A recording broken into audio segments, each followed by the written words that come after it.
Hello hello hello students.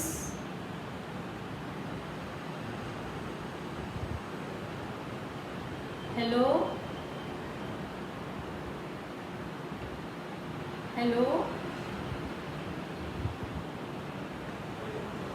अपने mic on करिए बेटा, आपके माइक ऑफ है।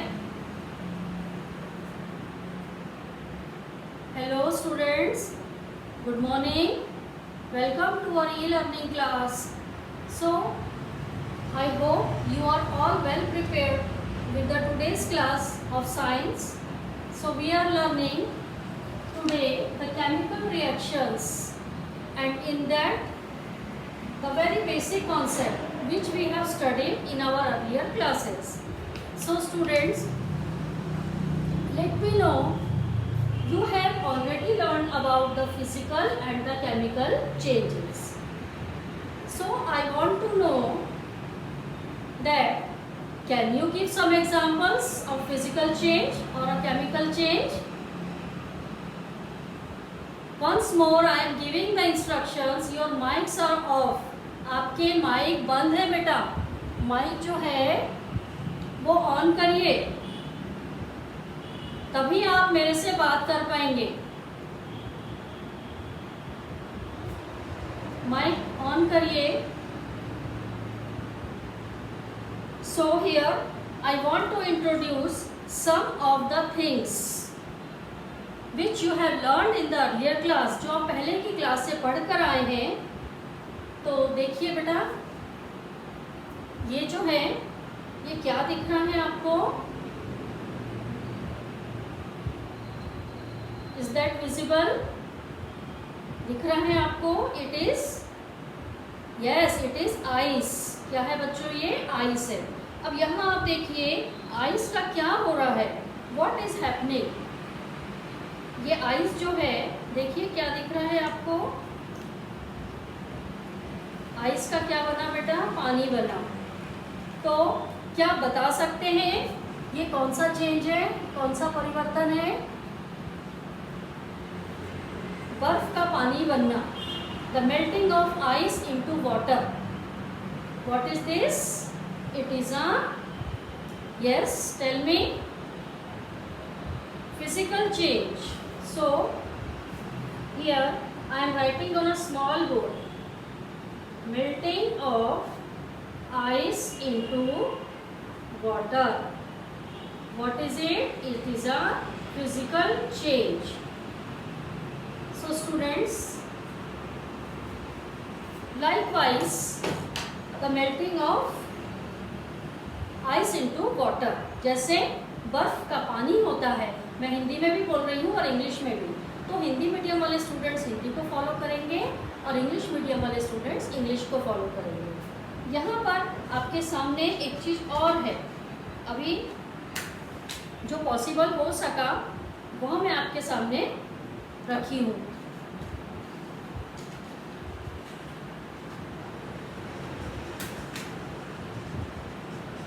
देखिए बच्चों, यहाँ पे हम क्या करने जा रहे हैं।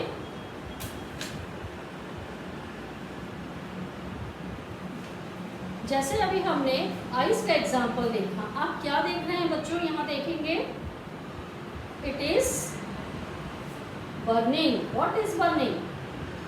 The wick of candle is burning, है ना।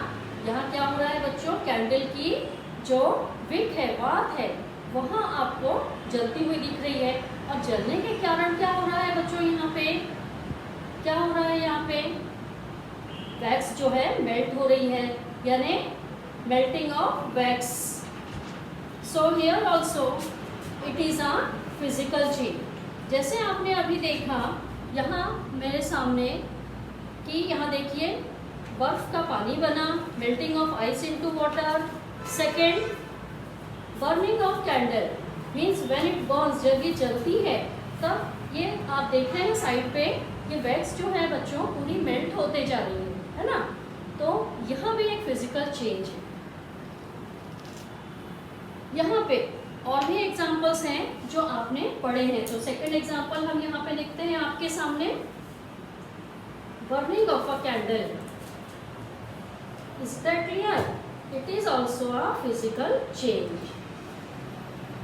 इस तरह से आपके बहुत सारे एग्जाम्पल्स है, जैसे फलों का पकना है ना, ripening of fruits, it is also a physical change और a chemical change. There are so many examples in our daily life. You have to identify, आपको पहचानना है कि ये भौतिक परिवर्तन है या रासायनिक. फिजिकल चेंज को हम हिंदी में भौतिक कहते हैं और केमिकल चेंज को हम कहते हैं रासायनिक परिवर्तन. यहाँ पे आपके सामने एक चीज़ और मैं दिखा रही हूँ, दही है ना, जो हम घर में दही जमाते हैं. तो ये दही क्या होता है बच्चों, कैसे बनता है? कैसे बनता है? दूध से. कैसे बनाया जाता है? इसका आंसर आप अपनी कॉपी में अभी लिखेंगे, ठीक है. तो जिस तरह से दूध का दही बनता है, तो यहाँ पर आप देख रहे हो कि क्या दूध और दही दोनों दिखने में कैसे हैं. ऑब्जर्व करिए, यू हैव टू आइडेंटिफाई. यहाँ पर अभी आपने मेल्टिंग ऑफ वैक्स, मोम का पिघलना देखा, बर्फ का पिघलना देखा, है ना. फिर यहाँ पे आपको इन सब जो 2-3 कृतियाँ भी हमने दिखाई, तो इसमें आपको क्या करना है बच्चों? ऑब्जर्वेशन मीन्स निरीक्षण करना है और अपनी कॉपी में नोट डाउन करना है कि आपको बर्फ का पिघलना, मोमबत्ती का पिघलना और दूध का दही बनना, है ना. ये 3 ही कृतियाँ भी हमने देखी है और बाकी बहुत सारे एग्जाम्पल्स हैं बच्चों. जैसे अभी मैंने बताया था फलों का पकना, है ना. तो इस तरह से खाना बनाना, रसोई में मम्मी खाना बनाती हैं, लकड़ी का जलना, प्रकृति में और हमारे परिसर में हम ऐसी बहुत सारी चीज़ें देखते हैं जिससे हमें उदाहरणों को देखना है, समझना है. और जो कृति अभी हमने देखी है, इसको आपको अच्छे से आइडेंटिफाई करना है, अपनी कॉपी में लिखना है ना. कॉलम बनाएंगे जैसे आपकी बुक में दिया हुआ है. तो कृति लिखेंगे, फिर फिजिकल चेंज है, भौतिक परिवर्तन है या केमिकल चेंज है. यहाँ आप मेरे को सॉल्व करके अपने क्लास के ग्रुप पे डालेंगे, ठीक है बच्चों. फिर से मैं बोल रही हूँ बच्चों, कई बच्चों के माइक ऑफ है, आपको आवाज़ नहीं, आप मेरे से बात नहीं कर पाएंगे. मेरी बात तो आपको समझ नहीं होगी, लेकिन जब तक आप आपकी माइक ऑन नहीं करेंगे तो आप प्रश्न कैसे पूछेंगे मुझसे. तो उसके लिए आप लोग थोड़ा ध्यान रखिए. अब हम आगे बढ़ते हैं. आपको ऑब्जर्वेशन करने मैंने दिया था दही का, फिर इसका. आप दोनों में देखिए क्या हो रहा है. अब प्रोसेस को समझना है. जब वैक्स पिघल रही है यानी मोम पिघल रही है ना, तो क्या होता है, ये पिघलने के बाद फिर से इसको हम जला सकते हैं क्या, ये हमें सोचना है. फिर यहाँ पे देखिए, ये जो बर्फ़ का पानी अभी देखा आपने, अब बर्फ़ का पानी बन गया है ना, लेकिन पानी का फिर से बर्फ बन सकता है क्या, इसके बारे में सोचो और मुझे आंसर करो. फिर तीसरा उदाहरण जो अभी कृति हमने देखी, दूध का दही बनना. अब ये दूध का दही बन गया, दही का दूध बन सकता है क्या, इसके बारे में भी आप सोचिए. मैं 2 मिनट का आपको टाइम देती हूँ. आपकी कॉपी में आप 3 उदाहरण अभी लिखिए. फिर होमवर्क में आप जितने लिख सकते हैं, कम से कम 6-7 उदाहरण लिखने हैं. इतने एग्जाम्पल्स लिखो और रीज़न के साथ बताओ कि ये फिजिकल चेंज है तो क्यों है, केमिकल चेंज है तो क्यों है. क्योंकि आप पिछली क्लास से पढ़ते हुए आ रहे हैं. तो ये हमारी केमिकल रिएक्शंस, रासायनिक अभिक्रिया पढ़ने के लिए सबसे पहले हमारी ये संकल्पना क्लियर होनी चाहिए, स्पष्ट होनी चाहिए कि कौन से भौतिक परिवर्तन होते हैं और कौन से रासायनिक परिवर्तन होते हैं. तो चलिए, आपने आशा करती हूँ कि लिखा होगा. तो लिखने के बाद में अब आप चेक करिए, क्या करना है आपको बच्चों, चेक करना है. तो जैसे आपने देखा है ना कि हम बर्फ़ का पानी बना सकते हैं, पानी का बर्फ भी बना सकते हैं. छोटी क्लास से उदाहरण है, हमको 5वीं क्लास से हमारी बुक में.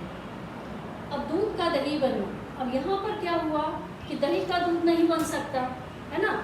तो दोनों में फ़र्क क्या है कि जिस परिवर्तन में नया पदार्थ तैयार होता है ना, जिस परिवर्तन में नया पदार्थ तैयार होता है उसे हम रासायनिक परिवर्तन कहते हैं.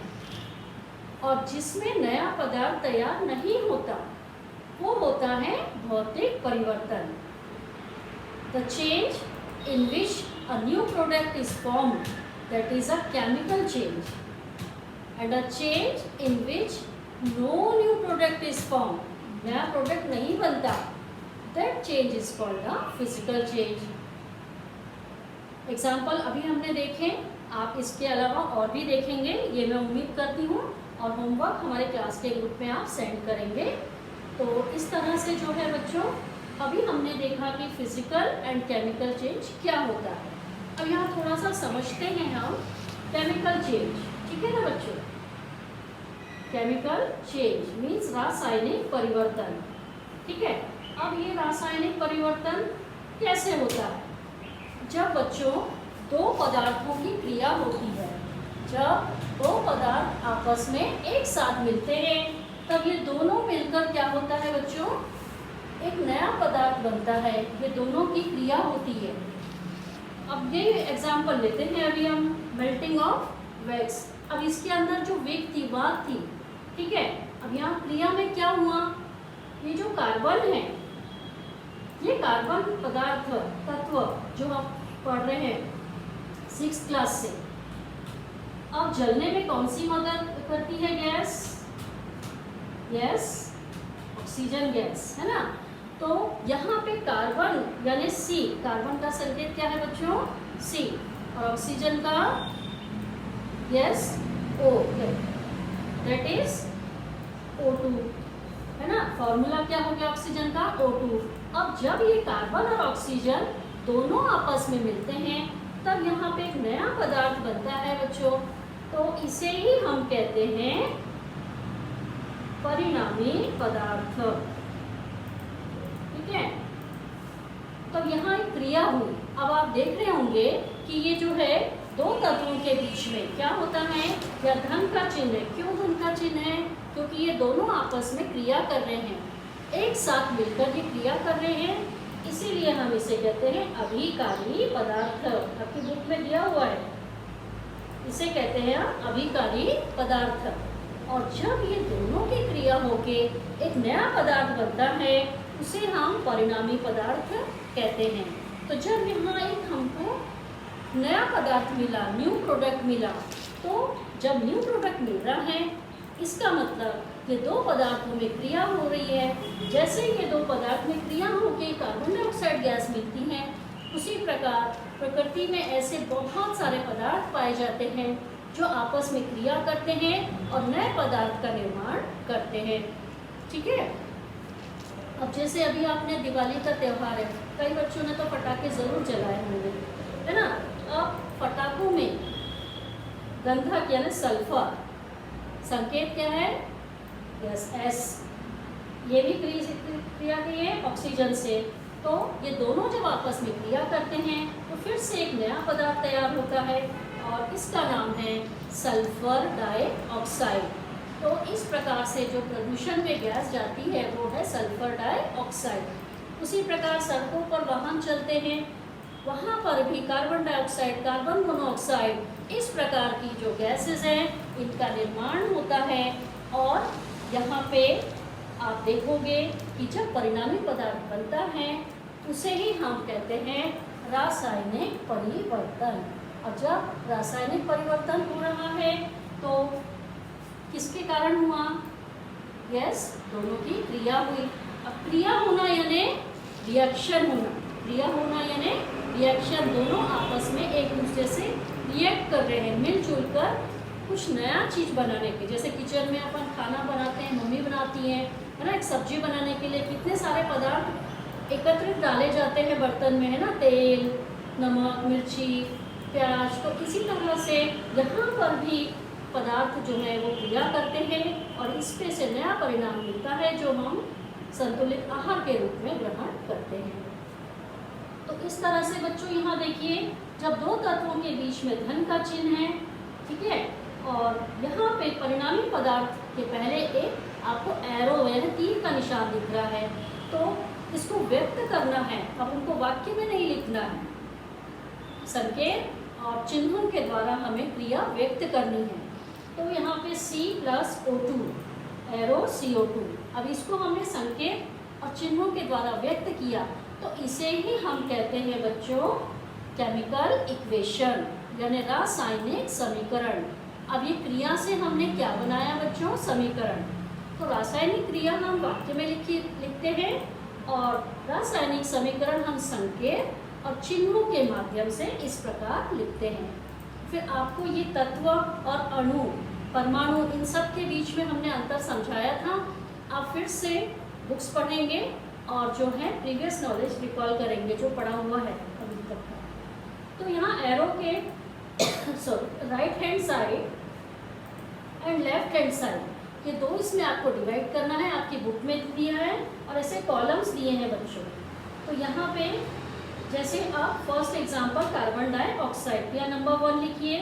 इसमें अभिकारी पदार्थ कौन से थे? यहाँ नाम लिखिए कार्बन, उसका सिंबल भी लिखिए। दूसरा ऑक्सीजन, पूरा नाम लिखिए O, ठीक है। अब इसमें कितनी संख्या है? जैसे कार्बन की 1 है, ऑक्सीजन की 2 है। अब जब ये दोनों क्रिया किए है ना, रिएक्ट हुए, तब यहाँ बना कार्बन डाइऑक्साइड। अब इसमें देख लीजिए आप, कार्बन की कितनी है? 1, ऑक्सीजन की कितनी है? 2। अब यहाँ पे देखिए कि राइट साइड और लेफ्ट साइड दोनों इक्वल करना है आपको, है ना। जब इक्वल होगा तभी हम इसे करेंगे बैलेंस केमिकल इक्वेशन। एक मैं आपको पूरा करके दिखा रही हूँ। हाँ, अब देखिए यहाँ पे राइट साइड में कार्बन 1, लेफ्ट में 1, बैलेंस है कार्बन एलिमेंट। ऑक्सीजन 2, ऑक्सीजन 2, ये दोनों बैलेंस है ना। तो अब इसको बैलेंस करने की ज़रूरत नहीं है, तो ये ऑलरेडी बैलेंस्ड केमिकल इक्वेशन है, यानी संतुलित रासायनिक समीकरण।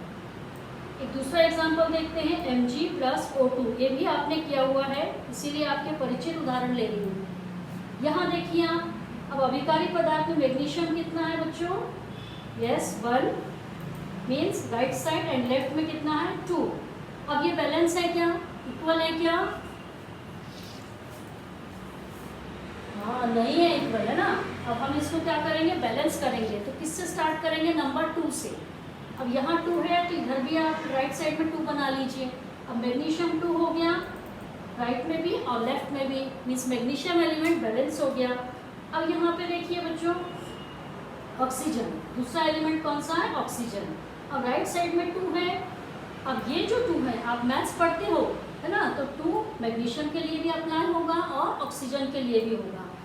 तो इस तरह से मैग्नीशियम भी बैलेंस हो गया और ऑक्सीजन भी बैलेंस हो गया। तो ऐसे आप टेबल बनाएंगे और इस तरह से बैलेंस्ड केमिकल इक्वेशन की आप आज प्रैक्टिस करेंगे, ठीक है।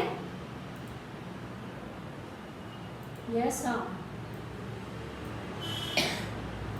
तो ऐसे आपको आपकी बुक्स में जितने एग्जांपल्स दिए हैं, एटलीस्ट आपको 5 to 6 एग्जांपल्स ऐसे केमिकल रिएक्शंस लिखना है और उसको बैलेंस करना है। अब एक चीज़ मैं और आपको पूछती हूँ बच्चों कि ये जो है बैलेंसिंग और रिएक्टिंग ईच अदर, एक दूसरे के साथ जब रिएक्ट करते हैं तो इसका कारण क्या होता है, ये भी हम पढ़ चुके हैं। तो आप थोड़ा मुझे बताएंगे? इसका थोड़ा सा अपन रिवाइज करेंगे क्योंकि नेक्स्ट क्लास में हम लोग टाइप्स ऑफ रिएक्शंस पढ़ने वाले हैं, है ना। तो यहाँ पे देखिए, ये फिर से एक छोटी सी एक्टिविटी है आपके लिए। ये एक मॉडल है, पहले इस मॉडल को आप समझ लीजिए। ये बीच में जो आपको येलो पेपर दिख रहा है, ये न्यूक्लियस है और ये रिंग्स दिख रही है, ये ऑर्बिट्स हैं एटम के। तो यहाँ पे एटम की कितने पार्ट्स होंगे? परमाणु के 2 भाग, है ना। कि कौन कौन सा?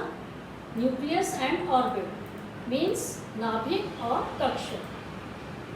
यस, और अब आप बताएंगे न्यूक्लियस में कौन कौन से एलिमेंट्स होते हैं?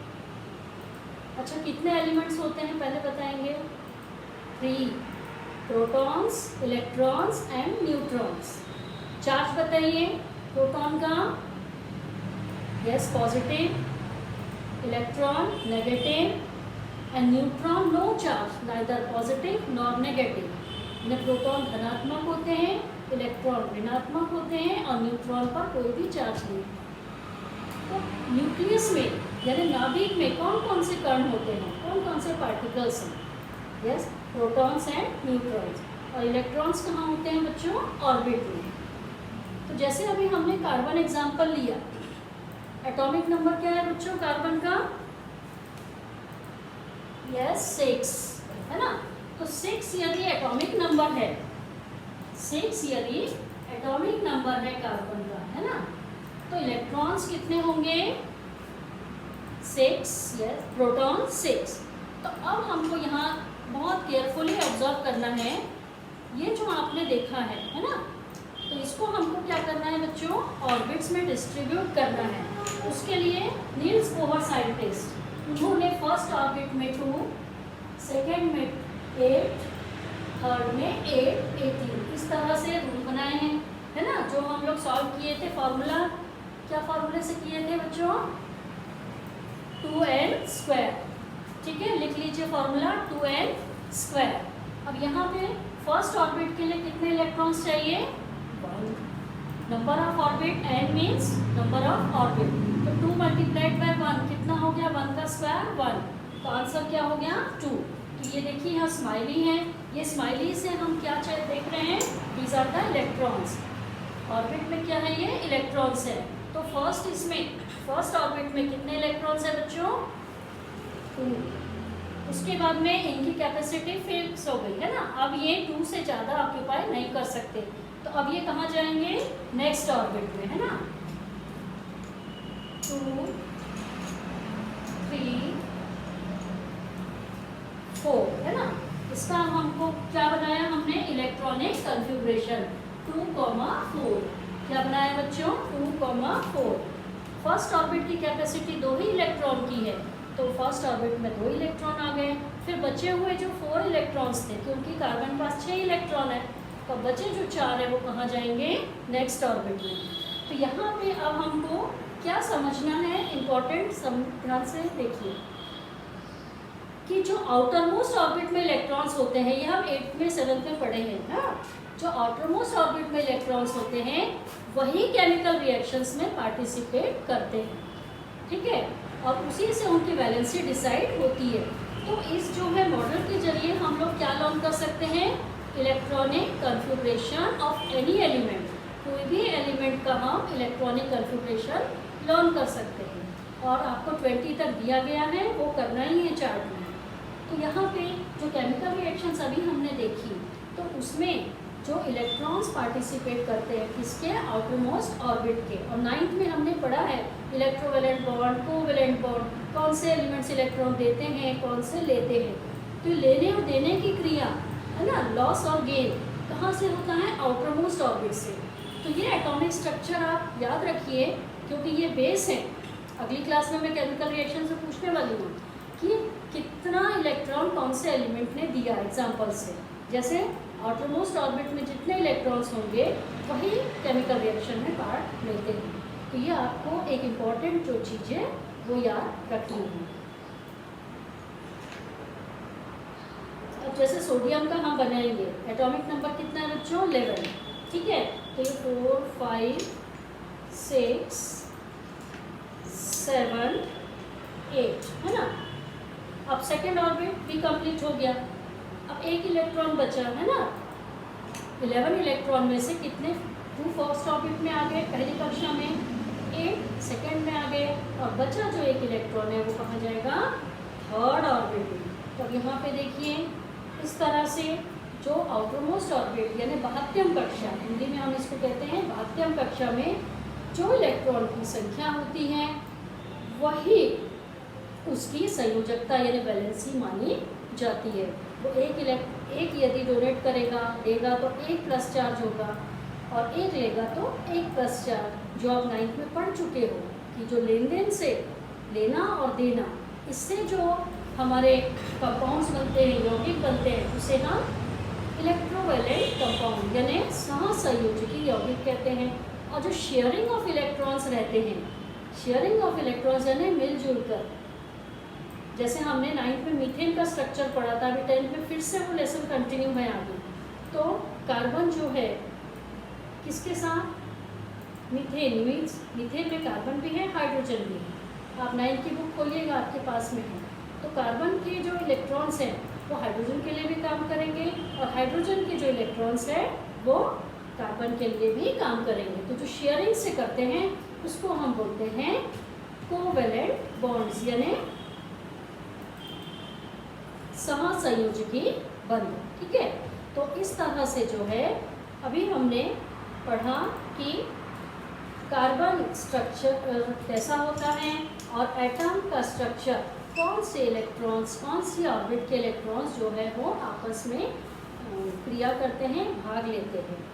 तो बच्चों, आशा करती हूँ कि आप सभी को आज का जो क्लास है वो समझ में आया होगा। तो हम 2 मिनट में रिकॉल करते हैं कि आज हमने क्या क्या पढ़ा। तो आज हमने पढ़ा बच्चों केमिकल रिएक्शंस, रासायनिक अभिक्रिया के बारे में, कि अभिकारी पदार्थ और परिणामी पदार्थ, फिर उसको रासायनिक क्रिया को हम चिन्हों और संकेतों के माध्यम से लिखते हैं, तब बन जाते हैं ये क्या बन जाते हैं बच्चों, रासायनिक समीकरण। फिर रासायनिक समीकरण को हमको संतुलित भी करना है। अब संतुलित करने के लिए हमने आपको बताया कि संख्या गिनी है, ऐसे टेबल्स बनाई हैं। तो एटलीस्ट आप 5 एग्जाम्पल्स, 5 to 6 एग्जाम्पल्स आप लोग इसको करेंगे कॉपी में सॉल्व। तो ये आपको डिफरेंस, फिजिकल चेंज और केमिकल चेंज, रासायनिक परिवर्तन और भौतिक परिवर्तन, इसमें क्या चेंज है आपको डिफरेंस लिखना भी सिखाया है, कॉलम बनाना है, 2 पार्ट में आपको लिखना है। उसके बाद में एटॉमिक स्ट्रक्चर के बारे में पढ़ना, जो हम नेक्स्ट क्लास में टाइप्स ऑफ केमिकल रिएक्शन पढ़ने वाले हैं कि कितने टाइप के केमिकल रिएक्शंस होते हैं। ठीक है, अब आपके कोई क्वेश्चंस होंगे तो आप लोग पूछ सकते हैं। ठीक है,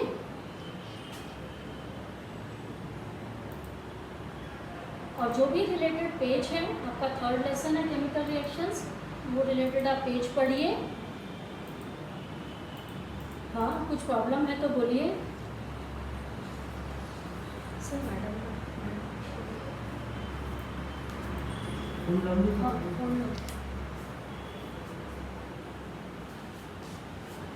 आप लोग बोल सकते हैं बेटा, आपको कोई क्वेश्चन है तो बताइए।